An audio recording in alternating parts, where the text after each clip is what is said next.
Pourquoi une entreprise devrait vouloir analyser ces données? Première des choses, comprendre. Comprendre ses opérations, comprendre son marché, ses clients.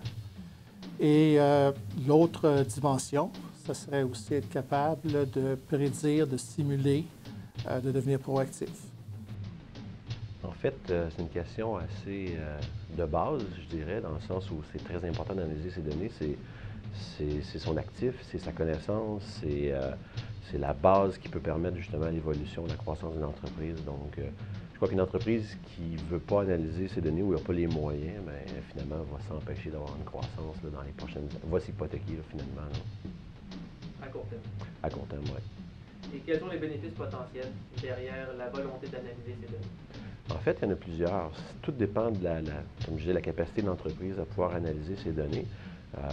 En fait, lorsque l'entreprise est en mesure justement d'exploiter cette richesse-là d'informations, mais elle peut justement trouver des lacunes comme telles dans son plan d'affaires, son exécution de son plan d'affaires. Par exemple, percer un territoire ou un type de clientèle, etc. Donc, ça devient de plus en plus simple d'analyser ces données-là, d'aller chercher l'information finalement manquante, puis ajuster le plan d'affaires pour être en mesure justement de mieux se positionner.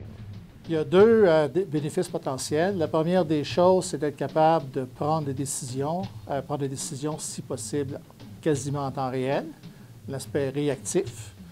Et il y a l'aspect proactif, lorsque les analyses sont plus poussées. Être capable de penser stratégiquement, être capable d'anticiper les choses. Quel est le rôle du CIO auprès de la direction pour promouvoir l'analytique? C'est sensibiliser la direction à l'existence de l'outil, ses limites, ses potentiels.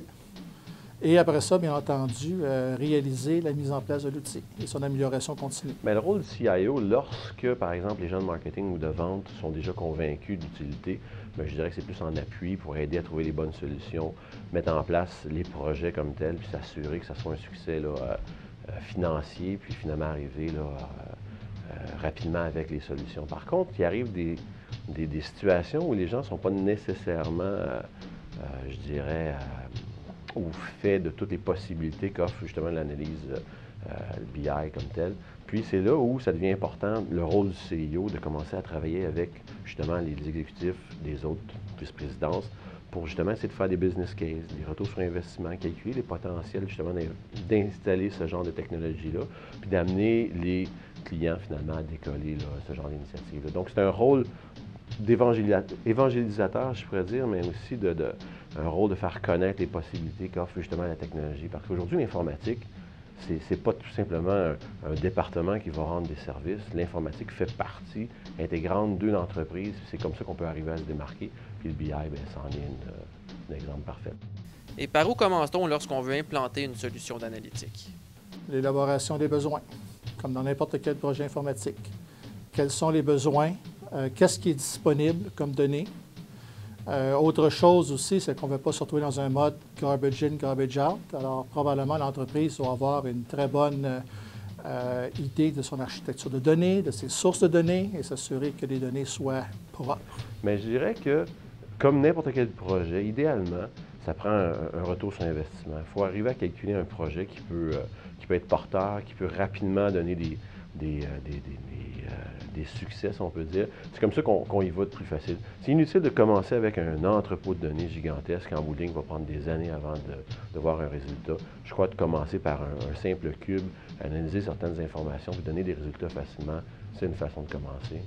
Dans le passé, j'ai eu la chance de travailler avec des outils de positionnement géographique, donc de combiner les données justement d'entrepôt de données avec un résultat sur une carte, par exemple, de Montréal, du Québec, etc.